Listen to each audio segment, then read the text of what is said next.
Welcome everybody to episode 12 of the We Can Do Better conversations. And so today we're going to be talking about listening to your inner voice, your intuition, your inner compass, some of you may refer to it as. And we have as our guests today, Jennifer Beitz, Keith Kuperman, and Jenny Lai. And excited to have this conversation with you all and to see where it goes. And so to kind of get started, when we talk about listening to your inner voice, what is your experience and what is maybe a story you have around listening to your inner voice in terms of decisions and choices you've made as you kind of navigate through your career or as relates to leadership and kind of how you lead? Maybe Jennifer? Well, first of all, Brian, thank you very much for bringing us together today. I'm very excited to have this discussion with all of us. I just know my intuition is telling me that I have lots to learn from this interaction. And so I know for myself, it was about 2 years ago that I really started to pay attention to my thoughts. And how I started doing that was through my meditation practice. It was through slowing down and pausing that my inner voice started to bubble up. And I started to hear what I was thinking. And at the beginning, it was extremely scary. I'm not going to lie. I had a lot of thoughts swirling through my mind. And it wasn't until I started to pay attention to those thoughts that I started to recognize that not all those thoughts were my own voice. And I started to increase my awareness, started to explore more about myself and specifically my voice. What was I trying to say? What was I feeling? It was through that whole discovery process that I started to find my voice, started to tap into that intuition and what it was guiding me to. And I will admit, in the beginning, I didn't believe it. It took me a bit. It took me a bit of listening to my intuition and then the outcome, to see that outcome align with how I was feeling, that I started to believe in the power of my intuition. Love that. You talk about believing it. You have to really, so first you were able to notice it more, then trusting it and believing it became a part of the growth journey you were on.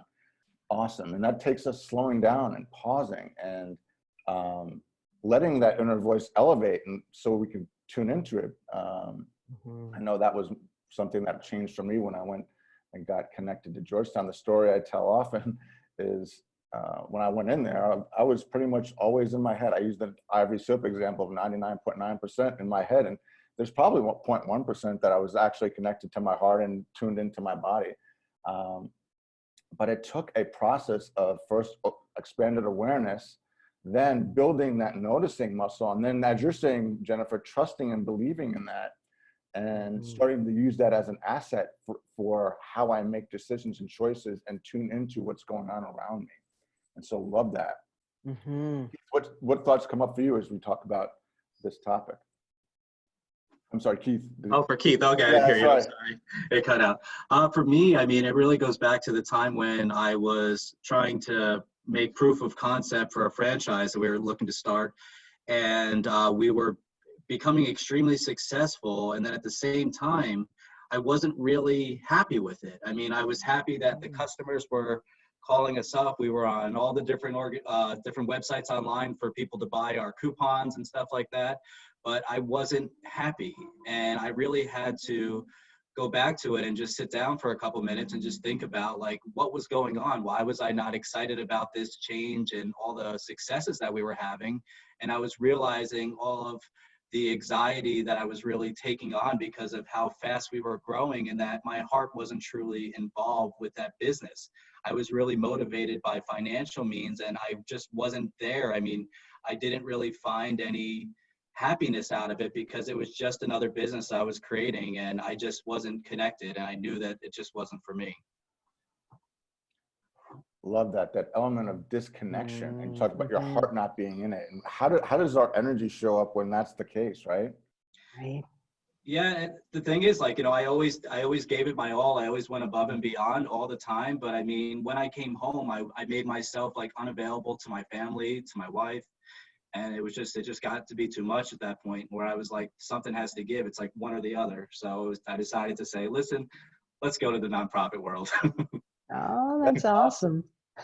And Keith, the thing you bring up there too is we do tend to bring our best. We make the choice and we do our best, but when we step away from it and go home or leave the workforce or leave the workplace, that's when we tend to kind of need to, well, when we feel that kind of impact of the choice of the incongruence, sometimes I call that. For me, it was incongruence about what I was doing and where my energy was with relationship to that. So love that. Thank you for that. Jenny, how about you? Sure. So a story I have happened last year, and it was pretty significant that it made me realize how strong our inner voice can get. And so I was having a hard time at work and was thinking and had, people telling me maybe it's time to leave the corporate world and go to a startup. And so I just happened to come across an opportunity with a startup around that time. And as I was going through the process, I thought to myself, gosh, like, I had this strange feeling in my heart that it wasn't the right time.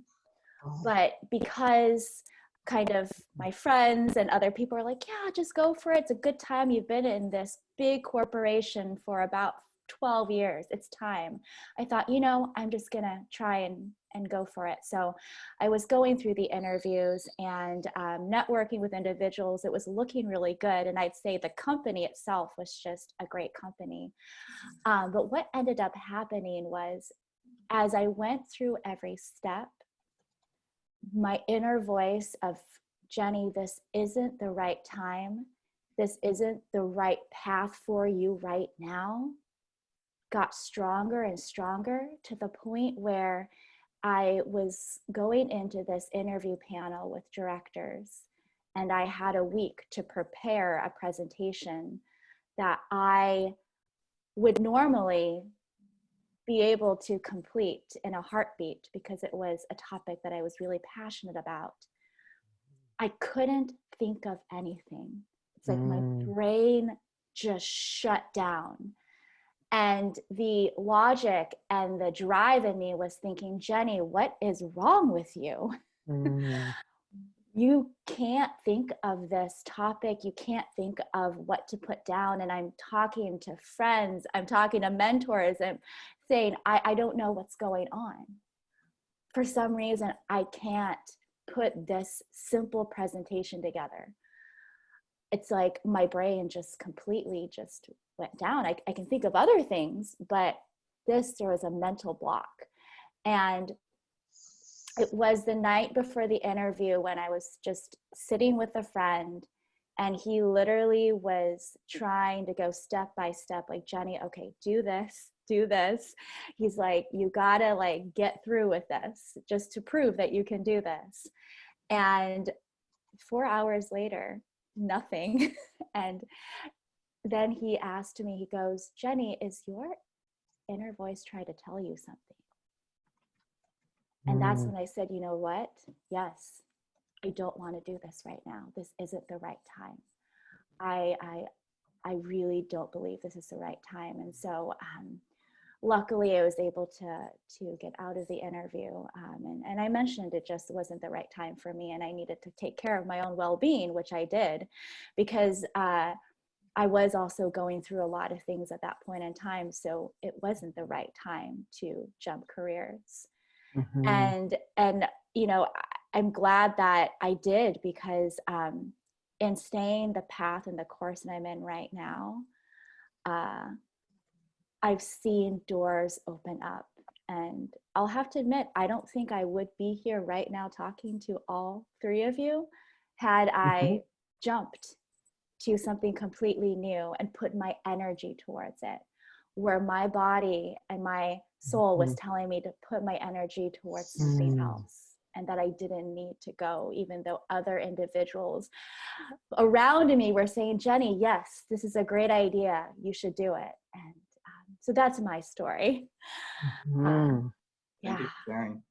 Yeah, I love it. Love that, Jenny. Thank you for sharing that. So there's some topics that are coming up here too, in terms of as we're going through our stories and what comes up for us with regard to inner voice. And what's, as either with your story that you're sharing or with others, what are some topics that are coming up that we want to delve in deeper that you're noticing? I know a couple for me I can throw out there is, language. What is our language, right? What is the language of that inner voice? Maybe some self-judgment. What are some of those things that are coming up that are indicators, right? Someone else thinks it's time for me to do something, right? Yeah. Someone else thinks it's time for me to do something. That's nice, but what about what you think? And what about honoring yourself, right? So as we kind of float some possible things out there, what resonates with you? And anybody can jump in on this. Well, I feel too that when Jenny was sharing her story and how she was saying, she was kind of feeling like she was looking for answers. And there's no shortage of people to give us those answers, right? That's the hard inner work that we have to do as humans, is to tap into that intuition so that we can ultimately decide what aligns with our body, mind, and soul. This sign, right? The universe was trying to tell you by mentally blocking your ideas that no, you're not on the right path. And so I really loved hearing it, right? Hearing how it unfolds, right? Here we are searching for answers. There's no shortage of people to tell us, yet that's not what we necessarily need. We need to go inside. We need to get quiet. We need to allow those answers to bubble up. Yeah, and Jennifer, I would agree with that. That was what I really learned in that experience. And what I'll add to it is that, and Brian, you bring this up, what language? Because sometimes our inner voice won't talk to us through a voice. It could be a feeling, it could be a pull, and most times it is. And so how do we notice that language? Because it's different for each one of us. And I think that if we really just get to know ourselves, and like you said, just, be quiet and sit back and just understand what we're about and have proper self-care, or show up for ourselves properly, that we'll understand when there's something different, when these emotions are coming up inside of us. We're going to see that, hey, we're going to sit back and be like, well, that's not something I'm used to feeling, and then try to really get back into the process of why it's occurring and figuring out what you've done differently since the last time that you sat back and you just talked to yourself to see how you were doing. Love that. Right. And curiosity is such a wonderful tool, right? Non-judgmentally being curious with yourself. Hey, that's different. What's going on with that? Where's that coming from? What's going on there? Just from trying to understand, seeking to understand, rather than any judgment-related motivations. So you guys are pointing us to inside out, right? Knowing ourselves, and so looking to find answers. Where do we, this is something I deal with clients all the time, is people, we're looking for answers, we're looking for different, we're looking for better, we're looking to get unstuck. And the first look tends to be always outside. What if we kind of thought of ourselves as resourceful and kind of went back into ourselves and say, hey, what resonates? What am I needing now? And that exploration process, because wherever you are on the spectrum is meeting yourself where you are, wherever that is, without judgment, right? And so it's like, hey, what does this tell me about what I might need? What does this tell me about what I might want? What does this tell me about what matters to me? And then it's like, and then that's kind of getting clarity around what matters to you, so that you can make those decisions more intentionally going forward. It's like, wait a minute, that doesn't quite feel right, or whatever the kind of, it could be a feeling, it could be just something that is kind of occurring to you. It's like, wait, that's not necessarily what I want to be doing now. I can do this, creating these businesses like he's talking about, but that's not what I want to do. That's not where my energy is, in terms of, I can be really good at that. And this is the notion of, hey, I can be really good at something. And sometimes we've been conditioned to, oh, Keith's really good at this, or Jenny or Jennifer is really good at this. And it's like, yeah, I may be, but is it also high energy for me? And so I talk about high energy and high performance. How can you contribute your brilliance and your contributions in a way that is also energizing? Because when that happens, guess what? It's not just you that gets energized, it's you energize the people around you because you bring that energy. And so maybe something along that space. What are your thoughts when I bring that up as a possible journey that we may be on, and kind of what our experiences might look like? Mm-hmm.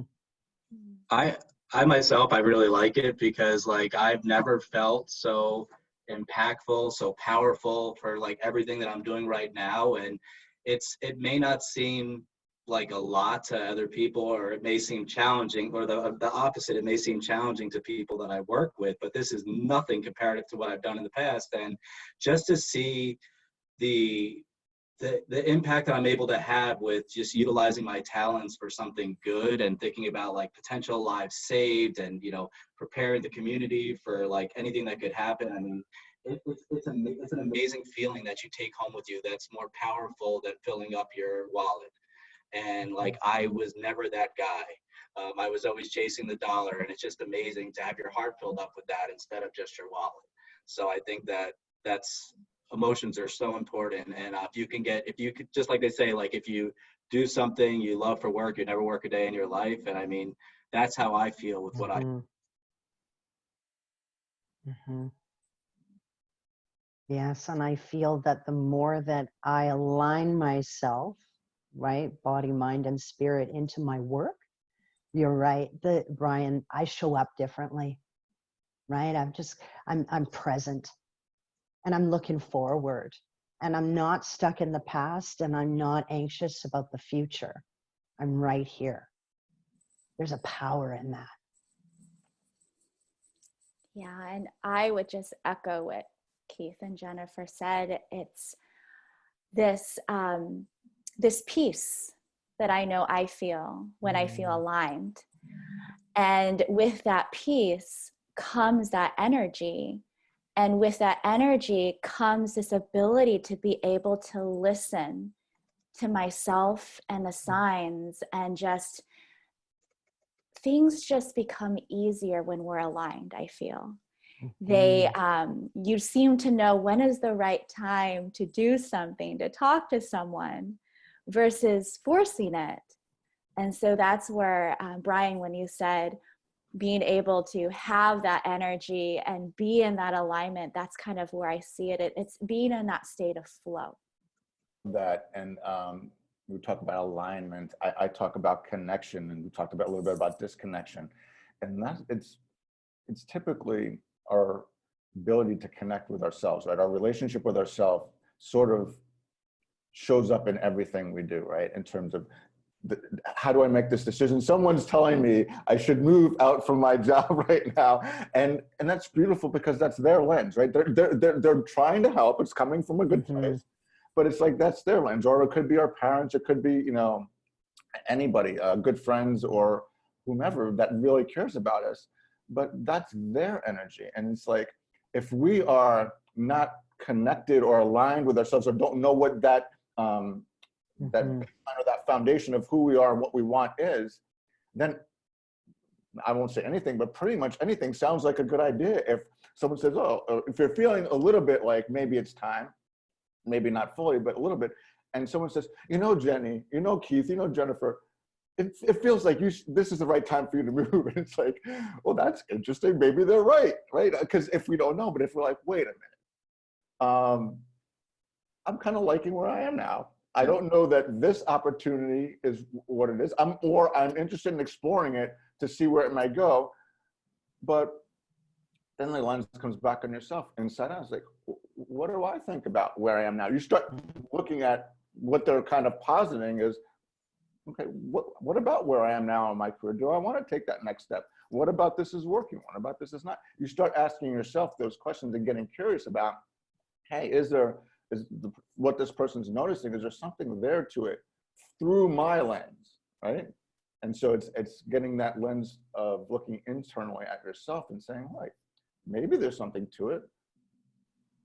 maybe there isn't, in terms of now being the right time. And if there's someone that's close to you, they're coming at it from some knowledge of you and some willingness to kind of open up and share what they're seeing, and definitely caring. But then it's like, wait a minute, what do you think? What do you see? And so a lot of great things: peace, presence, in terms of bringing your power, peace and presence. How can we get there without connection to ourselves? And right, and so that my journey is about disconnection. And so and I'm hearing presence and peace, and I'm like, yes. And I'm like, then I go, how do we get there? And it's like slowing down, right? Pausing, like Jennifer was talking about before. Flow, getting into, what does flow look like, right? Maybe some of the listeners like, yeah, that sounds awesome, but how do I get the flow? This is wonderful you guys are talking about it. So maybe help us understand, maybe the listeners, what has helped you get into what would be flow for you? And maybe describe a little bit about what that looks like and feels like. I know for myself, Brian, when what you were just saying really resonated with me. I look back to approximately 2 years ago when I had this awakening. And so much like you were talking about, Brian, I was showing up in my life and I was just going with the flow. I found your story resonated with me because I was asleep and I was taking other people's advice as my own. I was buying what they were selling because I wasn't in touch with myself. I didn't know the answers. And like you said, I was looking outside for that validation. I was looking outside for that advice, if you will. Somebody had to have the answer because I certainly didn't. I felt like I wasn't achieving success. I felt like I wasn't where I wanted to be. Something was missing. And a lot of people in my circle, because like you, Jenny, I was looking for answers. People were telling me that I should be thankful. I should accept what I have. Since I've gone through my own discovery, I've learned the value of an attitude of gratitude.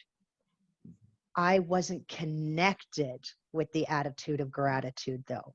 And Jennifer, that was great what you said about, the gratitude part. And I really believe that, when we focus on we put all this negative energy into focusing on what we do not have, and we do not actually sit back and think about all that we do have in life and showing gratitude for it.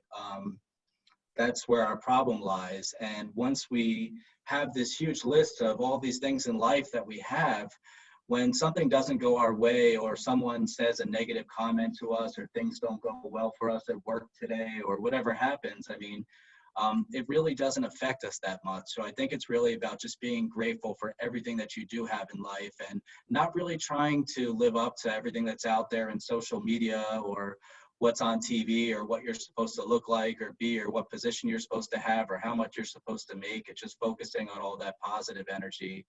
And I think that's the core focus of what we need to do. Yeah, I'll add to that. And both, gosh, such great things to learn from. And I'll start with Keith, what you said about, being grateful and what works for you. And it sounds like what you're trying to say is like what fulfills us. And what fulfills us is different for each person. And so the way that I think about it is, Brian, you asked the question, I believe, I'm trying to remember, of like, how do we notice and how do we get into this flow? And I think going back to what Jennifer was saying, learning to pause and slow down. And that's, I think, the first step is to pause and slow down, because at least for me, and I can speak for myself, growing up, I grew up learning to think with my mind. And I was more, the way that I was raised was more mind driven of, so logically, how does this work? How do you think about it? And I think somewhere I lost the mind body connection. And so growing up as a younger adult, I would feel things, and some of it would be uncomfortable. But what I would do, because I was so mind driven, was I would ignore it and say, you know, I'm not supposed to think that. I'm not supposed to feel that way. Something's wrong, and ignore it. And I was very good at it until I feel like in my later years, or more recent years, was when I realized that I can't do that forever, and I need to start paying attention. And so I think really to kind of go back to, you know, how do you listen, is I think it's really slowing down, because when we slow down, we quiet the voices within us and also around us. And when I say voices, it's not just friends and family, it's social media, it's just whatever we see out there.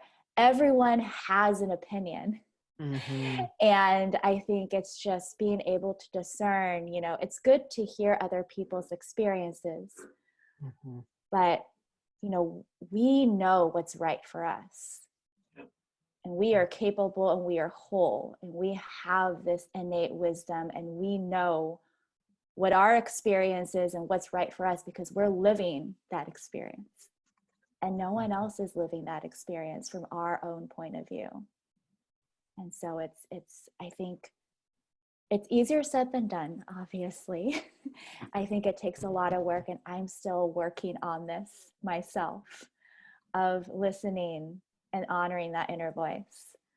But I really do believe the first step is slowing down. You did, Jennifer.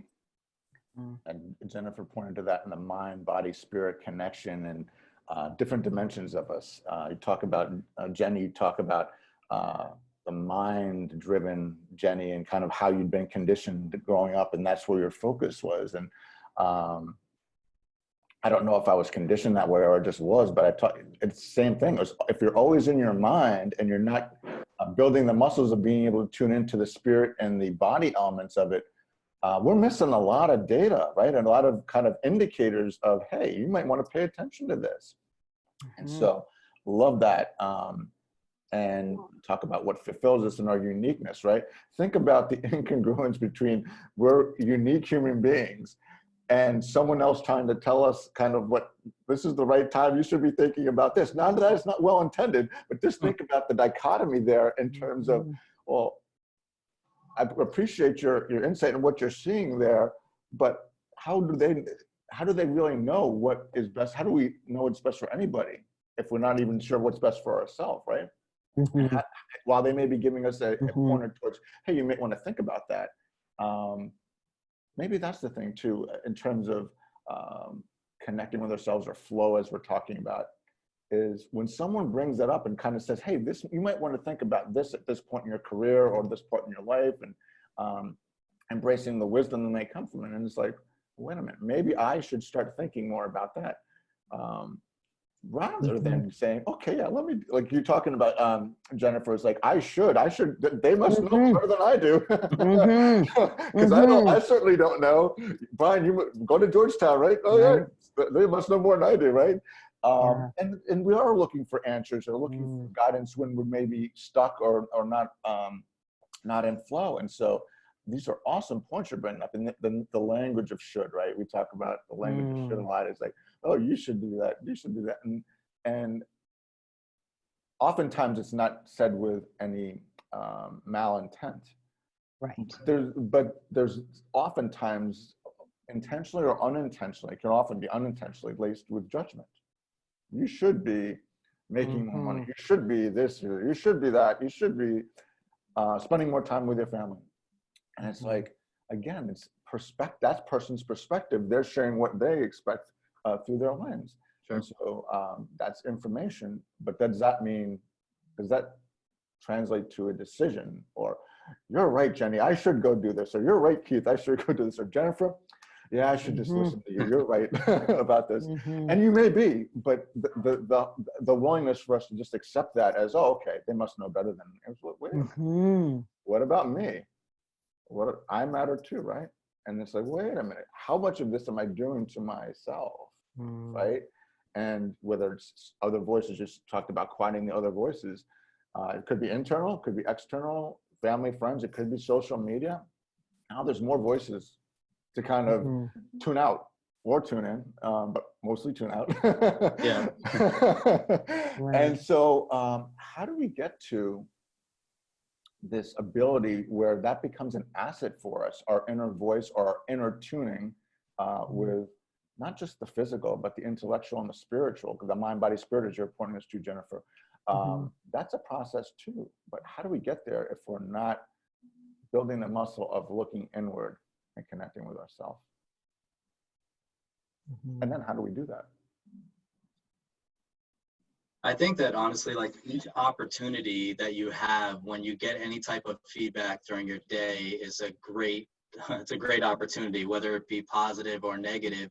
It does give you that chance to look inward towards yourself and to go through life with a growth mindset. So I don't get upset if I get negative feedback or whatever it is. I'm just happy for the communication, and I take everything in, and I just think to myself that that person could have said anything in the world to me. They have control of their mind. And if that's something that they felt was important to actually bring to my attention, let me take a few moments to think about it. Let me take it in and let me look at myself and to see if what they're saying is actually valid, if it's from some dirty lens that they have, who knows? But I think it's really important to just take a look at yourself and just see where you're at. And journaling is a great way to start that process, right? And that's just an opportunity for us to reflect. And when we're writing, it doesn't have to be right. Essentially, getting those thoughts out of our mind, those thoughts are also taking up our headspace, and they're taking us away from our authentic self. And there's a bit of mind work that has to go on there as well. And so, right, exercising our mind, and whether that be with journaling, whether that be through mindfulness practices, just the simple art of paying attention. It doesn't require us to necessarily stop and get into a meditative state. We could be doing simple mindless exercises such as washing the dishes or exercising, and using those as opportunities to pay attention. What's coming up for me when I'm doing these activities, right? I don't know about you guys. I just know that for myself, there's times where I'm struggling looking for an answer, and I'm thinking about it and I'm thinking on it, and I can't find my answer. And I will just hop into the shower. And just that mindless activity, because my mind's on autopilot when I'm in the shower. I know what to do. I don't have to stop and think. And so when I get into that flow, pardon the pun, that is when all of a sudden I have this freedom. I'm tapping into my intuition, and all of a sudden things are surfacing for me. And so just to bring it back, Brian, it's not necessarily, we can get in touch with ourselves in our everyday simplicity of our lives. It's just, like we've all been saying, a matter of slowing down to the barrage of messages that we are getting. Love that, Jennifer. And the practice of journaling too, and just getting stuff out and not having, it's the practice of just, and that was something that was before I even went to Georgetown, a colleague of mine who was the one who directed me to Georgetown was like, hey, just start journaling, just start writing 3 minutes straight, don't stop, and just keep writing. And it's just the exercise of getting it out of you, and then just noticing, hey, what comes out. There's science behind that too, in terms of helping to expand awareness. So I love that. And your point about it could be anything, especially things that are the mundane things we don't have to think about, gives us the space to slow down because we don't have to think about how we're doing it, and then maybe see what elevates in that environment, whether it's just taking a shower or going for a walk or whatever that might be for you. Like there's not, it's like with pretty much everything, there's no one right answer, right? There's gratitude practice. It could be meditation. It Could be just, hey, disrupting your routine and just going and taking a shower so you can maybe wake yourself up, or slow yourself down so that you can kind of pay attention, as you're talking about, or give attention to what elevates. Love that. So we're talking about inner voice. We're talking about growing our muscle of being able to tap into the wisdom there. What is it about? So when we talk about intuition, right? And so let's help the folks understand in terms of our leadership. When we're stepping into leadership now and leading people, or what we would look for in a leader in terms of their ability to do this, what are some examples or experiences you have in terms of your ability to do this that helped you lead, or helped you when someone else, you saw this in someone else and it helped create an outcome that was favorable and positive? Anything come to mind in that space in terms of connecting this back to the intuitive piece, or the inner voice, or kind of listening to that inner self and having that be an asset in guiding and leading? Yeah, I'll share. It's what comes to mind for me is knowing when it's a safe space to be vulnerable, because after I've had this experience of listening to my inner voice, I've been practicing the intuition, the feeling of knowing, you know, when I talk to someone, and listening to myself, and also listening to the field around me, and trying to, it's not really, it's, yes, hearing what they're saying, but also sensing, and sometimes maybe I can sense that they want to say something, but they're not quite sure if it's safe. And so then I offer something to help that, like my own story that is vulnerable for me to share with them, that it's a safe space to see, and give that invitation for them. And maybe they take it, maybe they don't. But I've been noticing that they have been taking it, and it's been really just, you just build this strong connection. And so that's kind of, Brian, where I see in a leadership perspective of leading with that vulnerability, by listening to myself to say that it is a safe time to share. Love that. I think what Brian, what you were talking about before is like authenticity. Like, you know, when you're authentic around your workforce and you're truly displaying all those characteristics that you're looking for them to have, that it really does make a difference. And that's something that I try to do with like my monthly meetings that I have, is that I come to the table extremely vulnerable. So if there's something I felt like I could have done better, or we could do better as an organization, I'll admit it.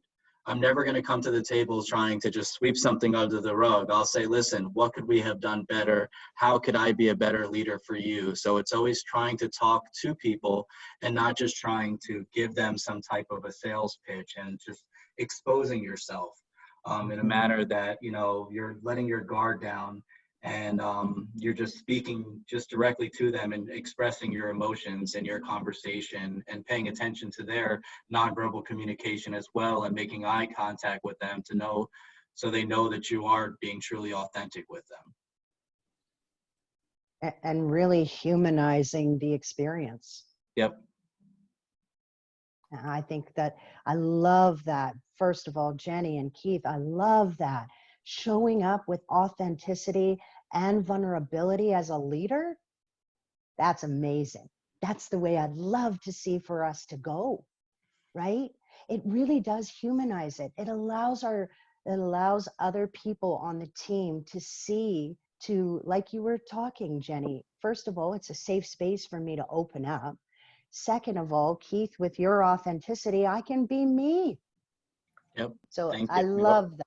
Love that, Jennifer, and all of you, in terms of, you know, vulnerability, authenticity, and how can somebody get there as a leader if they're not connected to themselves first, right? How can you No. pay attention to the energy in the field around you, like you're talking about, Jenny, if you're all in your head, where I've got this meeting coming up now, or I want to say this next, or it's all, me energy. It's difficult to kind of be able to tune in to what is, oh, this person hasn't spoken in a while. Wait, let me invite them into the conversation. Oh, let me tell a story. Maybe if we need vulnerability, let me first bring it. This notion of leaders go first, right? That could mean trust. That could mean vulnerability. Whatever the need is, what if you brought whatever the need is because you were tuned into it? So leaders bring trust, they bring vulnerability, they bring authenticity. When we do that, oh, like you were talking about, Jennifer, oh, I love leaders like that because now I feel like I can do that. Oh, really? Well, that's interesting, right? Humans first, right? Treat people as human beings, and then you create the space.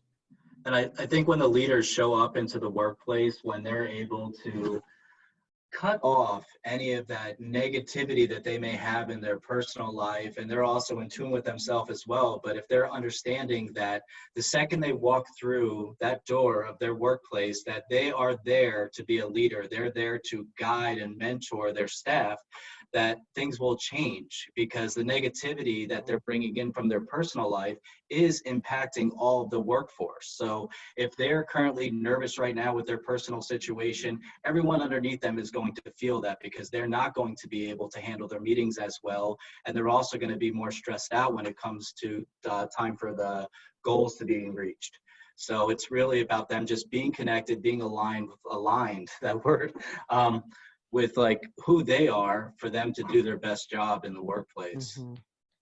And it's also a perfect time as a leader to dial up your self-care, right? Like you're talking, Keith, there's negativity around us all the time. And as we learn and as we connect more with the mind and body, we also don't allow all that negativity into our lives as much anymore, right? We filter, right? We've learned through our experience that we don't have to accept everything that's coming our way. We ultimately get to decide. And so I would love to, I think there's on the leadership piece, I think there's another side of it, right? Dealing with our emotions, and as we connect with the mind and the body and we learn how to deal with our emotions, we're showing up differently. We're leading from a proactive place, not such a reactive place.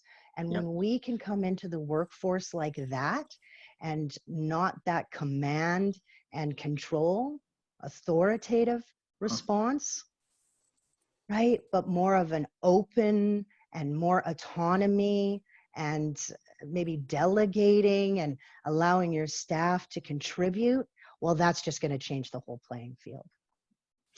Love that, Jennifer. Wow. Go ahead, Jenny. Yeah, I love it too. I wrote down all these notes because so many things just bubbled up. And what both of you were saying, what came to mind immediately was something I heard from Oprah actually one time in one of the Oprah Deepak meditations. And she talked about how that we can choose to consume the energy that comes towards us and either digest it or acknowledge it and then say, that's not for me. It's like eating food and deciding I'm going to eat this or I'm going to eat that, and deciding which one to actually consume and digest. And so I guess kind of going back to the inner voice, that's where I think the inner voice knows what to consume. And then of course, then there's our willpower that decides whether we want to acknowledge and honor that inner voice and not consume it or consume it. And that's a different story. But that's what brought up to me. That's what was, that came to me when you said that, Jennifer. And the other thing that came to me was about, if leaders can come with their authentic selves and be able to listen. And the thing that came to me was how fear sometimes can drive leaders to not listen to their inner voice, and how strong that feeling is here in this world, I think especially speaking for myself in the corporate world, where I feel that things are still driven by fear. And yeah, what would happen if leaders came out and instead of being driven by that fear, because there is a lot out there, fear of not being able to make the money, being able to make the shareholders happy, of coming out of it with more love and humanization of, this is what we're supposed to be doing here. You know, this is our mission. And if we all put our hearts into it, and yes, there might be things out there that are risks, but if we put our hearts into it, I'm sure that's going to drive us forward. Yeah, so once again, easier said than done. But yeah. Love that, Jenny. And what you are helping me connect with now, we're talking about self-regulation and emotional intelligence and being able to self-manage as a leader, because back to energy, right? If you come in with energy of, you know, fear-based emotions or whatever, you're shutting yourself off from access to the things that are going to let you be that authentic leader, right? That you all are talking about. And people are going to feel it. To what Keith was talking about, you're feeling the energy, you're showing up authentically, and you're showing love instead of fear. Yes, we're talking about love in the workplace. Let's get used to it if we're not already. Because two basic emotions for human beings, fear and love, right? We're conditioned to respond to and be in environments in the workplace of fear. What if it was different? What if we led with love, right? And what would that mean for the leaders, the teams, the environments, and creating the conditions for us to thrive? I talk about the work mask often, and the fear-based mindset has led to work masks. When we get to a place where we have this authentic leadership, leading with love, loving by example, right, and being the leader that does that, we can retire the work mask, and that is a mission of mine, and hopefully you guys will join me with that. But what happens when we do that? People can come in as their authentic self, show up that way, and create better together. Let's do that. And that's so important though, because that's one of the main things that I always do, because like, since I'm in a nonprofit organization where it's mainly led by volunteers, I never actually, I go into meetings, I don't say I am the program manager or whatever else like that. I'm just Keith. I walk into meetings with our partners. I do not really believe, I don't know if it's because I came into this world from being an entrepreneur where I was always the boss and stuff like that, but I really feel that when somebody gets hired into a role, and they're getting hired into that role mainly because they want to be the boss, they want to be the CEO, they want to be upper level management, that there's a lot of times that they're lacking something internally, that they're just emanating that to their workforce because they're sitting there in that position like, now I control all of these people, I have the power. And I think that type of leadership needs to go away. We need to be done with it, because people need to come up into the workplace and they need to feel supported by that person that's on top of them in that table of organization. It shouldn't be like they're going to fear that person or anyone that sits on top of them. It needs to, you need to think backwards where you're actually on top of that and all these people are holding their hands out and they're supporting you.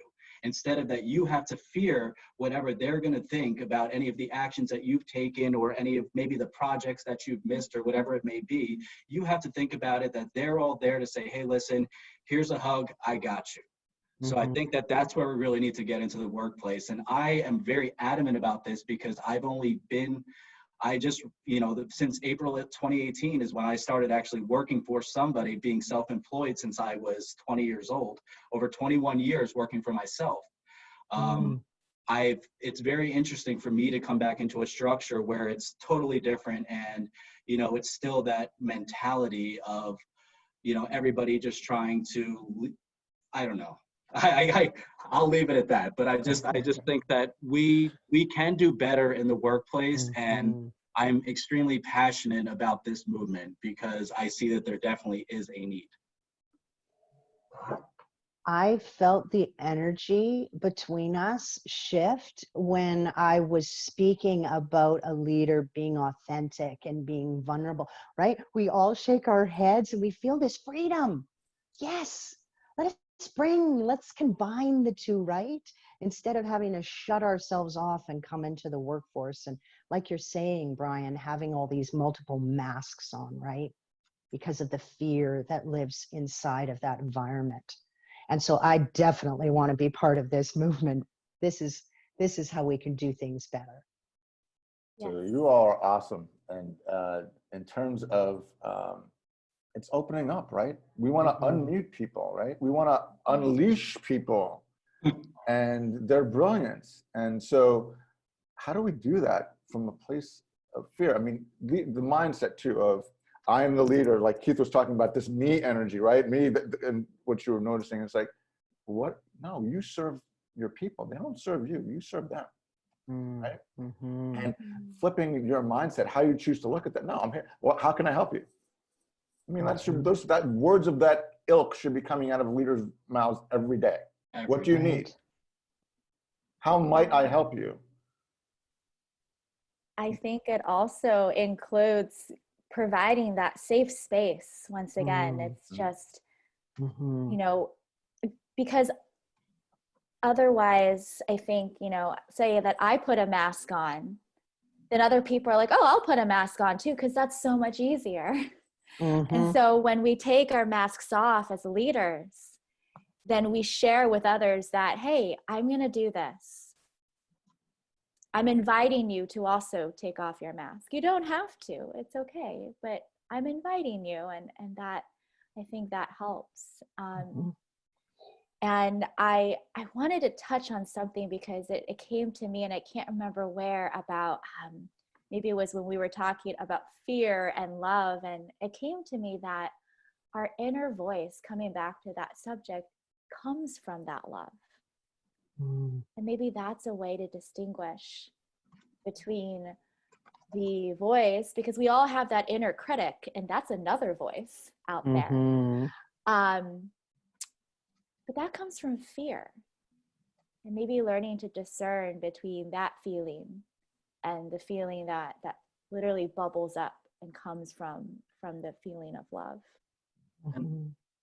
That feeling of fear is something that I actually don't have anymore, which is crazy. I always tell everybody that, like, I feel invincible, which is a great feeling. It's like when you sit back and you understand yourself, when you show up for yourself and you actually reclaim your worth, you know what your value is in the workplace, at home, nothing could take you off that. Nothing can bring you down. It doesn't matter if anyone comes up to you and says you're the worst program manager in the whole entire world, or you're the worst person. That's nice. Good for you. True. I could care less, to be honest with you, with any type of negative criticism that I get, but I will take it in. I'm not sitting there saying I'm the best at anything, because I have plenty of room to grow in life, but I will not let anybody take me down. That's it. I mean, I know my worth, I know my value, and I will keep pushing forward every single day to be a better person. But it's just, that's such a powerful feeling when you're at that point in life, that it really impacts everything. And that people can see it, people can feel it. They're inspired by you just from hearing you talk, looking at you walk into a room, just seeing that confidence that you emanate. So it's such a powerful place. Yes, I wish we got these messages earlier, right? Really, about how, wow, we're just so eager to listen to others and so eager to take their advice. It ties into the people-pleasing too side of things, right? Yep. We do want to please others as well. And the thing is, when we realize there's no one, we do not have to please anyone in life but ourselves. When we realize that that person that's looking down on us, that they're saying, you don't have this house, you don't have this car, your family while you're growing up, well, why did you choose this profession? That profession's never going to make any money, or whatever it is. You don't have to prove anything to them. You want to prove it to yourself. You want to make sure you're happy, your heart's happy, and that's it. The rest of it's all a bonus. I love it. I love it. And I love how you've chosen to choose to listen to you, and chosen, and I hear when you say, those, words or voices that come to you about certain things, you're choosing to, you acknowledge it, and then you're choosing the reaction that you have towards it. And your reaction is, it's not worth my energy. Nope. And I love it. Yeah. Right? I love that, and I love your energy. Like as we get into this conversation, I just listen and feel your energy, right? And Keith's getting passionate. It's like I know that's you, dude. That's because it's your natural self's coming out. Now. Wait till Right. 11 a.m. 11 a.m. Humans first. I was like, no, but I mean, and Yeah. all of you, that when you're talking, there's like that's what your energy is. It's like I want that all the time. Be you, right? Right. And the fear, the connection between fear and love, fear inner critic, and love inner voice. Interesting thought process, right? We could take this in a bunch of different directions, which you made me think of, Jenny. And literally, maybe you guys can help me co-create what this is. I want to have a take your mask off day, your work mask off day. Ooh, yes. Love it. So we'll think of you guys. We'll noodle that. But maybe my birthday's next month. Maybe that'll be it, or maybe it'll be something else. It's like, I'm like, let's do that. Yes. But you made me think of it because ideation. That's why I bring brilliant people around me so I can get ideas that we can use. But you are the genesis of it, the three of you, in terms of this conversation. We need to do more of that. It's like step into your authenticity as a leader. You know, we can kind of noodle on what that is, but the safe space thing. It's back to that too. It's back to be authenticity. It's all intertwined, and it all begins with building the muscle of listening to your inner voice and connecting to that. Because when you do that, all of this other stuff we've been talking about is possible. He's like, I don't care what, there's learning in what people may say negative or otherwise about me. I may ask the question, what might I learn from this? But I'm not going to let it influence how I show up. There's a difference there. And that's the self-regulation, right? You can throw anything at me, but I'm so kind of strong in my belief in myself, not from an ego perspective, but just knowing who I am. That just because something comes up and influences me or comes to influence me throughout the day or take me down a path that I'm not going to go because it's not who I am, that choice, right? And it's having that strength internally, inner constitution. So we're coming to the end of our time together today. We'll have to maybe do a 2.0. I say this in every episode because there's so much richness coming from you guys. Thank you all, first of all, Jennifer, Jenny, and Keith, for this rich conversation. Love where you all took this and where we took it together. As we close, I'm going to ask you all to leave the listeners with a takeaway, a key takeaway, or something that was meaningful that you'd like to reinforce from our conversation today that they may apply in their own lives. So with that, key takeaway or some key point that you'd like to share. Jennifer, what would you like?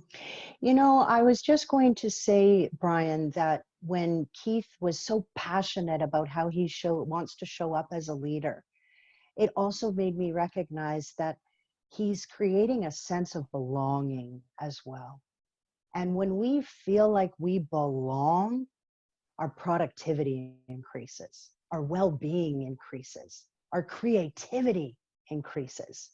And so I just love the concept of bringing our authentic selves into leadership positions so we can unlock others' potentials. We can inspire them to be vulnerable, to also be a safe space for others. And more importantly, when we're making our decisions in life, I have found through my experience that my little tip today is whenever I'm about to make a big decision, I like to go inside and do a little breathing exercise. And so just, taking that inner breath, closing my mouth, breathing through my nose to a count of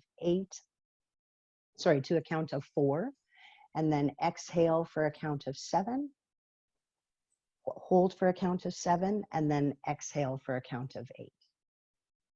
Sometimes when we're faced with a big decision, we just need to take a moment to get inside of our minds and our bodies, and the answers, our inner voice, will quietly bubble to the surface for us. Beautiful. Love that, Jennifer. Keith, how about you? Wow, it's going to take a moment. Thank you so much. That was really powerful. This is why I love these conversations.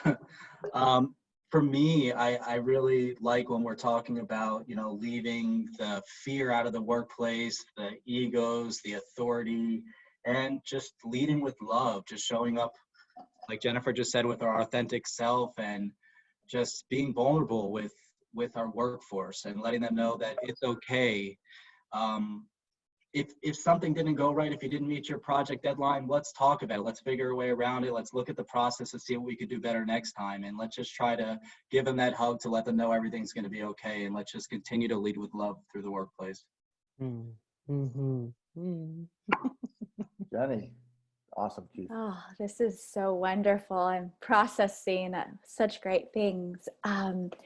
For me, I love to go back to the basics of how do we notice that inner voice. And what I'd like to offer is that advice of slowing down. And similar to what Jennifer was saying, big decisions or small decisions, or even any time during the day when we feel there's so much coming out at us. If we can find that time to take a few moments to just breathe in deeply and breathe out and slowly just quiet that mind just a little, then maybe we can start hearing our voice again. And the other thing I'll add is that it's so good to experiment and practice. And so for me, what I've been doing in my practice is whenever I feel something that's any emotion that either makes me feel uncomfortable or maybe it's a positive emotion, of stepping back and saying, this must be telling me something. And, maybe it does, maybe it doesn't, but usually it does. And just noticing it, and every time I notice, I know I'm building that muscle. And so what I would encourage our listeners out there to do is to start noticing. And especially, during those times where you're doing the mundane things like Jennifer was saying, driving or taking a shower, and just noticing and building that muscle there. And that, in my mind, is a way to help to build that muscle to help us notice and listen to that inner voice. Wonderful. Thank you, Jenny. Appreciate that.